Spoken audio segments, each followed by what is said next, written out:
peniaga Bazar Ramadan satu Bandaraya Al-Ustaz menjadi peniaga yang contoh kepada satu negeri Kedah. Boleh? Boleh tak boleh? Jadi tolonglah, bukan tolong saya, bukan tolong Bandaraya, tetapi kita tolong tempat kita duduk, tempat kita cari makan. Biar bersih, biar selamat.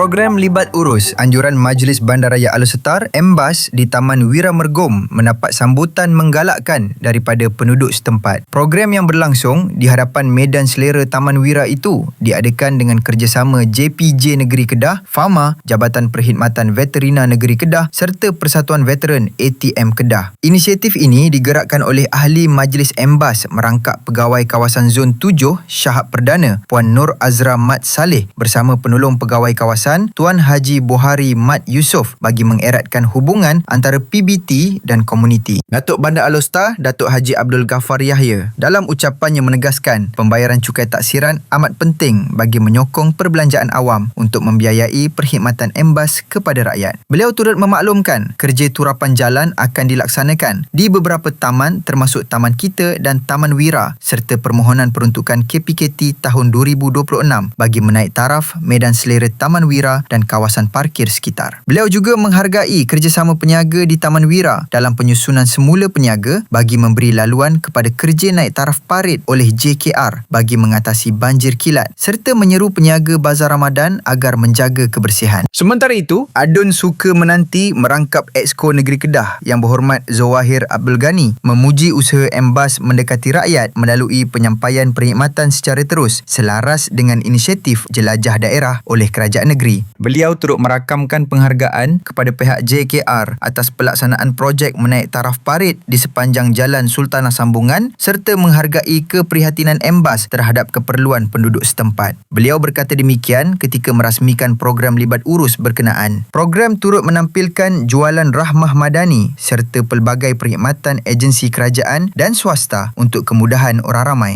Turut hadir Adun Derga yang berhormat Muhammad Amri Wahab, Pengarah JPJ Kedah, Tuan Stein Van Lutam, Setiausaha MBAS Muhammad Syahuri Muhammad Nurlin, Barisan Pengarah MBAS, Ketua Komuniti dan penduduk setempat.